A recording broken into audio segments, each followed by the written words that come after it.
Welcome to speedearning.com। speedearning.com में हम business सीखते हैं और बिजनेस जिंदगी के लिए है तो जिंदगी को भी सीखते हैं। कोई भी काम आप करने चाहते हैं, मस्ती करना हो या काम करना हो, उसके लिए आपको एनर्जी चाहिए। और सबसे बड़ा प्रॉब्लम है रिलेशनशिप में एनर्जी क्रैश। रिलेशनशिप में जब आप अपने दोस्तों के साथ काम करते हैं, अपने बॉस के साथ काम करते हैं, अपने पिताजी के साथ एक बिजनेस में काम करते हैं या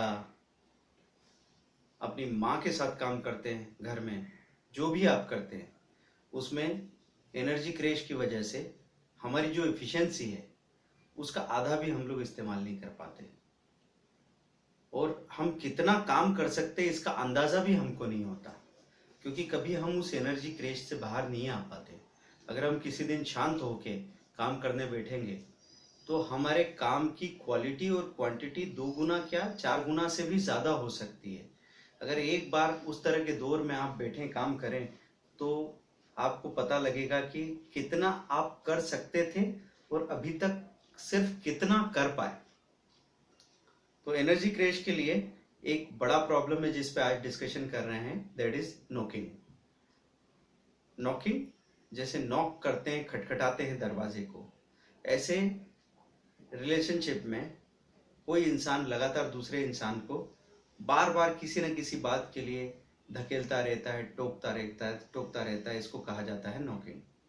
अब ये नॉकिंग पैदा कहाँ से होती है, इस चीज को हमको समझना है कि एक जनरेशन गैप है। आपने देखा पिताजी को पता है कि वो किसी रास्ते पे चल के कैसे आए हैं और किन चीजों ने काम किया, किन चीजों ने काम नहीं किया। तो वो एक जिंदगी जी के बैठ गए हैं जिसमें उन्होंने बहुत सारी चीजें भोग ली है और अब एक तरह की उसके पार जाके एक तरह की उदासीनता आ गई है। बच्चा है जिसने अभी कुछ देखा नहीं है, बड़ा एक्साइटेड है, जो चीज उसको नहीं दिखती है वो एकदम पगला जाता है, पूरी दीवानगी में आ जाता है, क्रेजी हो जाता है और भागने दौड़ने लगता है। तो पिताजी बार बार यही कहेंगे कि रुको, ध्यान से भैया, क्या है, पागल क्यों हो रहे हो, ढंग से करो इस काम को, ऐसे नहीं ऐसे होता है, ऐसे नहीं ऐसे होता है, ऐसे नहीं ऐसे होता है। अब अपने लेवल पे पिताजी का कहना वाजिब है या माँ का बेटी को ये कहना वाजिब है या सास का बहू को ये कहना भी वाजिब हो सकता है, अगर इरादा सचमुच सुधार करने का हो। कभी कभी हमारा इरादा ही चोट पहुंचाने का हो जाता है कि कमबख्त किसको मतलब है इस बात का कि तुम्हारी जिंदगी में क्या बेहतर होता है, हमको तो सिर्फ टांग अड़ानी है। तो उस तरह की बात भी हो जाती है कि आपका नियत, आपकी इरादा क्या है, वो एक 5 साल के बच्चे से भी आप नहीं छुपा सकते और वो इरादा, वो नियत काम करती है। तो नॉकिंग पैदा कहाँ से होती है कि ये जो एक्सपीरियंस का गैप है ये हमेशा एक प्रॉब्लम पैदा करेगा। तो जिसको पता है वो बार बार बोलता रहेगा, जिसको नहीं पता है उसको सपने में भी ये ख्याल नहीं होगा कि आखिर ये कह क्या रहे हैं, समझ नहीं पाएगा, वो कनेक्ट नहीं कर पाएगा। कनेक्ट नहीं कर पाए वहां तक बात ठीक है, लेकिन प्रॉब्लम कब होती है जब वो कंसीडर ही नहीं करता। कंसीडर नहीं करना मतलब ऐसा एहसास ही नहीं होता है कि आप कान पे भी धर रहे हो, ऐसा एहसास ही नहीं होता कि आप सुनने की कोशिश भी कर रहे हो, और अलग से आप अपना एक एटीट्यूड दे के जब निकल जाते हो तो हालत कैसी हो जाती है कि जैसे कोई उधार मांग रहा हो आपसे और उधार मांगने वाला है लेनदार, और देनदार रोज आके नमस्ते करता रहे, मिलता जुलता रहे, तो आदमी को पता है कि भाई मेरी उधारी वसूल होने वाली है। अब अगर वो 20 दिन तक नजर नहीं आए या उससे नजर चुरा के निकल जाए तो फिर वो देनदार उसके पीछे भागेगा, और इतना भागेगा कि चलती गाड़ी में और मंदिर में और टॉकीज के बाहर भी उसको मिल सकता है, वो कहीं भी उसको घेर के, और जितना परेशान करना बनता था उससे 4 गुना ज्यादा परेशान करेगा। तो ये या तो ऐसा समझ लीजिए कि समय पे किस्त नहीं भरेंगे तो आपकी लोन की अमाउंट बढ़ती चली जाएगी, वो इतनी भारी हो जाएगी कि चुकाना मुश्किल हो जाएगा। तो ये नॉकिंग, अब बार बार आप नेगेटिव वर्ड सुनेंगे। आदमी को जब लगता है कि आप बात को सुन नहीं रहे, पहले आदमी बोलता है सही तरीके से, तो वो धीरे से आपको बताता है कि देखो बात ऐसी है, आपने ध्यान नहीं दिया, कंसिडर बिल्कुल नहीं किया, ऐसा लगा ही नहीं कि आपने सुना, तो थोड़ा सा और कठोर होता है, वो 2 लाइनें बोलता है, और उसको लगा फिर भी, एक नज़र देखा, फिर इधर उधर देखने लगे। उसने फिर 4 लाइनें बोली, उसको लगा ये भी असर नहीं कर रहा है। तो ऐसा कह सकते हैं कि पहले वो लाया था एक छोटा सा कांटा, बाद में हथौड़ा उठा के लाता है वो, और फिर वो हथौड़े से आपके सिर पे देता है, और उसका असर, आप कहोगे मुझे फर्क नहीं पड़ता, मुझे फर्क नहीं पड़ता, पर फर्क पड़ जाता है। क्योंकि आपको जो भी नेगेटिव बातें कही जाती है, उसका एक लंबा असर आपकी पर्सनालिटी पे पड़ने लगता है, आपकी एक नेगेटिव सेल्फ इमेज बनने लग जाती है। तो हमेशा मैं आपसे ये कहूंगा कि आप सुन रहे हो, इस बात का एहसास दिलाना भी सीन को बड़ा चेंज कर सकता है। करने की कोशिश कर रहे हो, ये एहसास दिलाना उस आदमी को बड़ा नरम कर सकता है जो आपको बार बार नॉकिंग कर रहा है। और सचमुच करने की कोशिश कर ली, तब तो फिर आपकी लाइफ में जो फूल बरसेंगे उसकी बात ही अलग होगी। आप अपनी वर्किंग एनर्जी को डबल कर सकते हैं। तो इस बात को समझना जरूरी है कि नॉकिंग को कैसे रोका जाए, इससे कैसे बचा जाए। क्योंकि जो बात आपसे आखिर में कही जाती है, वही बात हावी हो जाती है आपके मूड में।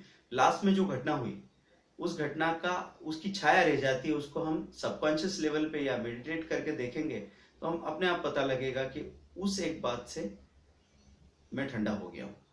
कई बार ऐसा देखने में आएगा आपको, आप अपने दोस्तों के साथ कहीं जा रहे थे, अच्छा खासा पार्टी का मूड था और मस्ती चल रही थी, एक बंदे ने या एक बंदी ने एक लाइन बोली और आपके गुब्बारे में से हवा निकल गई।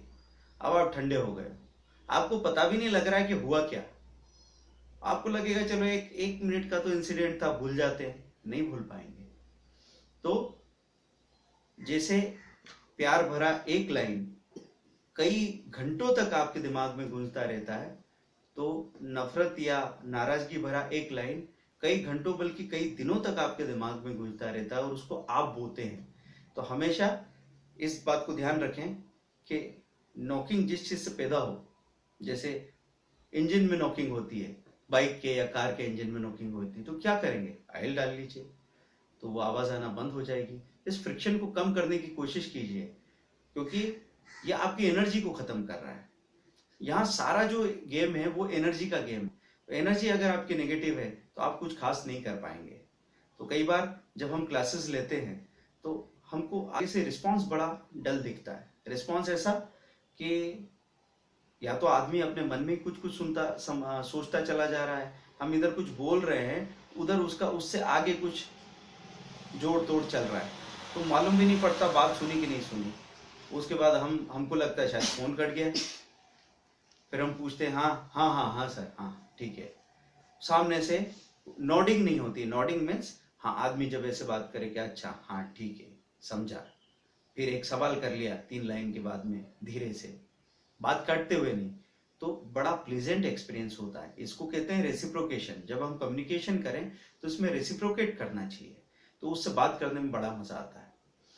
जैसे कई बार ऐसा हुआ कि एक अच्छा लिसनर बना कोई व्यक्ति, तो किसी ने आके बात की। मैं जब एक 20-22 साल का लड़का था और हमारी कोई भाभी थी, उनके पिताजी आ गए।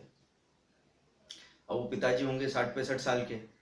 अब हमको समझ में नहीं आ रहा कि क्या करें, इनसे बात कैसे करें, किस टॉपिक पे बात करेंगे तो बात बनेगी। तो हमने एक ही सिद्धांत अपनाया कि किसी रूम में जाएंगे, अगर आपको पता नहीं पंखा किस चीज से चालू होता है तो सारे बटन चालू कर दो। फिर उसमें से एक बटन को हम चालू करके समझ लेंगे कि ये पंखा इससे चल रहा है, बाकी सारे बंद कर देंगे। तो ऐसे किसी इंसान से बातचीत शुरू करनी है। और अगर आपकी रुचियों का दायरा विस्तृत है, थोड़ा एक्सपांडेड है, तो आप कई सारे इंटरेस्ट की बातें करते हैं।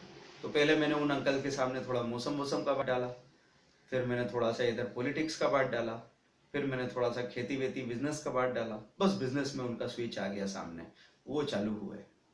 वो 3-4 लाइन बोलते थे, फिर मैं धीरे से एक लाइन पूछ लेता था उसी में से निकाल के। मुझे नहीं मालूम उनके बिजनेस में क्या होता है, कैसे होता है। फिर वो 5-6 लाइन बोलते थे, फिर मैं एक लाइन उसमें से निकाल के पूछ लेता था। और 1 घंटे तक हमारी बातें चलती रही, बात खत्म ही नहीं हो रही थी। बड़े खुश वो एकदम तृप्त हो गए थे, क्योंकि अभी दिक्कत ये हो रही है कि अलग अलग जनरेशन के लोग एक दूसरे से ढंग से कम्युनिकेट नहीं कर रहे हैं। कोई बड़ी उम्र का आदमी है वो तो इसी बात के लिए तरस रहा है कि भाई एक बार बात सुन तो लो 5 मिनट के लिए। और ये जो 25-30 साल का नौजवान घूम रहा है यंगस्टर, इसको 15 साल वाला नहीं सुन रहा है। मतलब प्रॉब्लम तो पूरी एक जैसी है। तो अगर कोई सुन लेता है ठीक से तो आत्मा तृप्त हो जाती है, क्योंकि ऐसा समझ में आ रहा है कि इंसान ने पूरी जिंदगी जो भी किया वो हमेशा ये जस्टिफाई करना चाहता है कि भाई ठीक ठाक रहा है कि मेरा कट गया, मतलब मेरे साथ क्या हुआ है। वो जब बोलते हैं तो वो फिर से वो रीअरेंज होते हैं, उनका पूरा जो जिंदगी है इस तरीके से संवर के नजर आती है उनको, कि उनको लगता है चलो कुछ तो किया ढंग का। तो ऐसे बात की, बड़े खुश हो गए। खुश होने के बाद वो उठे और बोले क्या कमाल की बातचीत करता है ये लड़का, और मजा आ गया, बहुत ही समझदार बच्चा है।